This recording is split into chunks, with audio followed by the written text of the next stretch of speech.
अब डिटर्मिनर्स को समझिए। वैसे एडजेक्टिव्स जो एफिक्स के प्रभाव से मुक्त होते हैं, यानी कि जिनके साथ सफिक्स या प्रीफिक्स नहीं लगाया जाता है, उन्हें हम लोग डिटर्मिनर्स कहते हैं। और इनके बाद किसी न किसी नाउन का आना अति आवश्यक होता है, यानी कि इनके बाद नाउन आएगा ही आएगा। जैसे some, much, little, whole, all, no, any, enough, few, several, ये सब डिटर्मिनर्स हैं क्योंकि इनके साथ सफिक्स या प्रीफिक्स का प्रयोग नहीं किया जाता है। कुछ और डिटर्मिनर्स को आप लोग देख लीजिए। Each, every, either, neither, one, two, first, second, this, that, these, those, और भी कई वर्ड्स हैं जो डिटर्मिनर्स के अंतर्गत आते हैं।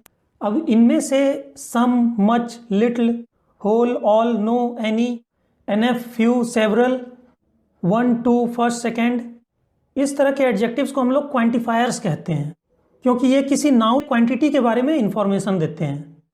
जैसे I have some rice, I have some mangoes. अब क्वांटिफायर्स के भी दो कैटेगरीज हैं, एडजेक्टिव ऑफ क्वांटिटी और एडजेक्टिव ऑफ नंबर्स।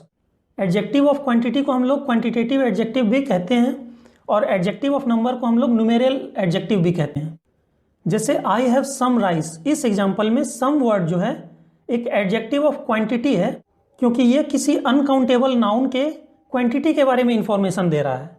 लेकिन आई हैव सम मैंगोज, इस सेंटेंस में सम वर्ड जो है ये एडजेक्टिव ऑफ क्वांटिटी नहीं है, ये एडजेक्टिव ऑफ नंबर है क्योंकि मैंगो एक काउंटेबल नाउन है, इसके नंबर्स को हम लोग गिन सकते हैं कि ये कितने हैं, इसीलिए सम यहाँ पर एक एडजेक्टिव ऑफ नंबर है।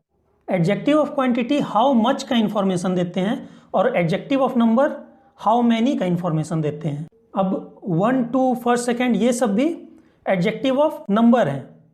जैसे I have one mango, I have two mangoes, you are the first boy, she is the second girl, 1, 2, 3, 4, इस तरह की गिनती को हम लोग कार्डिनल्स कहते हैं। और फर्स्ट, सेकेंड, थर्ड, फोर्थ, इस तरह की हम लोग ऑर्डिनल्स कहते हैं।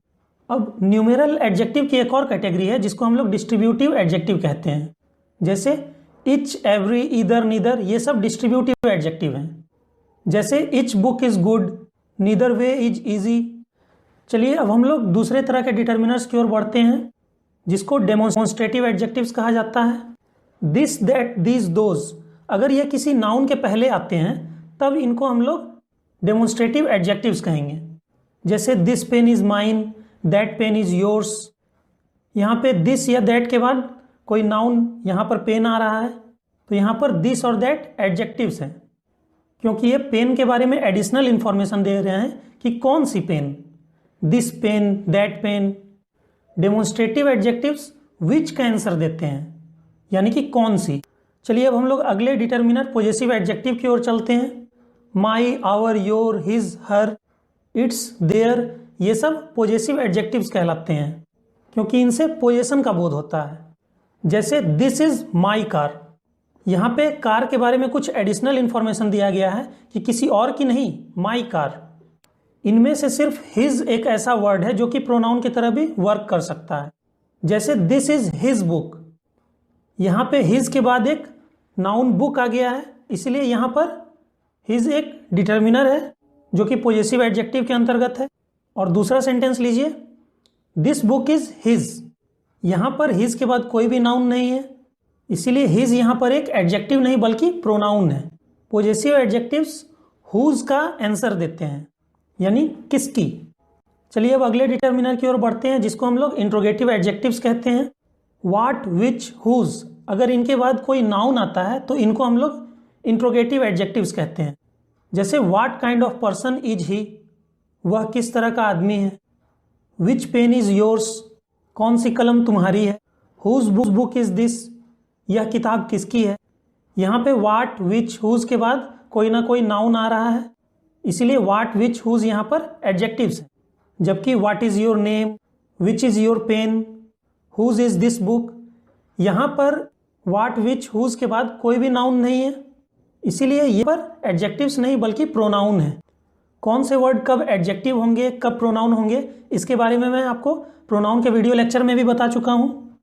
अब व्हाट का प्रयोग कभी कभी एक्सक्लेमेशन के लिए भी किया जा सकता है। जैसे व्हाट एन आइडिया, क्या सुझाव है। व्हाट फॉली, क्या मूर्खता है। इस तरह के सेंटेंसेज में व्हाट को एक्सक्लामेटरी एडजेक्टिव कहा जाता है, क्योंकि ये एक्सक्लेमेशन के लिए प्रयुक्त हुए हैं। अब अगले डिटर्मिनर एम्फेसाइजिंग एडजेक्टिव या एम्फेटिक एडजेक्टिव्स को देखिए। ऑन, वेरी, सेम, ये सब एम्फेसाइजिंग या एम्फेटिक एडजेक्टिव्स कहे जाते हैं, क्योंकि इनका प्रयोग किसी नाउन को एम्फेसाइज करने के लिए किया जाता है, यानी कि जोरदार बनाने के लिए किया जाता है। जैसे I saw him with my on eyes, यानी कि मैंने उसे अपनी खुद की आंखों से देखा।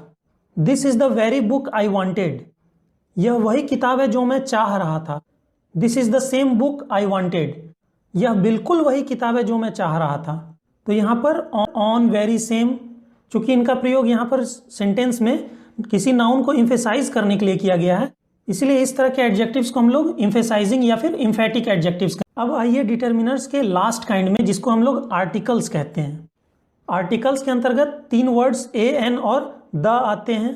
क्योंकि इनके साथ भी कोई प्रीफिक्स या सफिक्स का प्रयोग नहीं किया जा सकता और इनके बाद किसी न किसी नाउन का आना अति आवश्यक हो जाता है, इसलिए इनको हम लोग डिटर्मिनर्स के अंतर्गत रखते हैं। जैसे I have a pen, I have an apple, the book is on the table. यहाँ पर ए, एन और द आर्टिकल्स हैं जो कि डिटर्मिनर्स के अंतर्गत आते हैं और एडजेक्टिव्स हैं। इस तरह से हम लोगों ने जाना कि एडजेक्टिव्स मेनली 2 तरह के होते हैं, डिस्क्रिप्टिव एडजेक्टिव्स और डिटर्मिनर्स। डिस्क्रिप्टिव एडजेक्टिव्स को एडजेक्टिव ऑफ क्वालिटी भी कहा जाता है और प्रॉपर एडजेक्टिव्स इन्हीं के अंतर्गत आते हैं। और डिटर्मिनर्स मुख्यतः 6 प्रकार के होते हैं, quantifiers, demonstrative adjectives, interrogative adjectives, exclamatory adjectives, emphatic adjectives और आर्टिकल्स। और क्वांटिफायर्स के अंतर्गत हम लोगों ने 2 कैटेगरीज को देखा, एडजेक्टिव ऑफ क्वांटिटी या फिर जिसको हम लोग क्वांटिटेटिव एडजेक्टिव भी कहेंगे, दूसरा एडजेक्टिव ऑफ नंबर जिसको कि हम लोग न्यूमेरल एडजेक्टिव भी कहते हैं, और इसी न्यूमेरल एडजेक्टिव के अंतर्गत डिस्ट्रीब्यूटिव एडजेक्टिव भी आएगा। तो यह वीडियो लेक्चर आपको कैसी लगी मुझे कमेंट करके ज़रूर बताएं, और अगर आपके मन में कोई डाउट हो तो वो भी आप मुझसे कमेंट करके पूछ सकते हैं। अगर यह वीडियो लेक्चर आपको पसंद आई हो तो इसे एक लाइक ज़रूर करें और इस वीडियो लेक्चर को उन लोगों तक ज़्यादा से ज़्यादा शेयर करें जो इंग्लिश सीखना चाहते हों, और उन्हें यह चैनल ज़रूर सजेस्ट करें। और अगर आप इस चैनल पर नए आए हैं तो इस चैनल को सब्सक्राइब कर लीजिए और सब्सक्रिप्शन के बगल में एक बेल आइकन होगा, उसे भी ज़रूर प्रेस कर लीजिए ताकि मेरी आने वाली वीडियोज़ के नोटिफिकेशंस आप तक पहुँच पाएँ।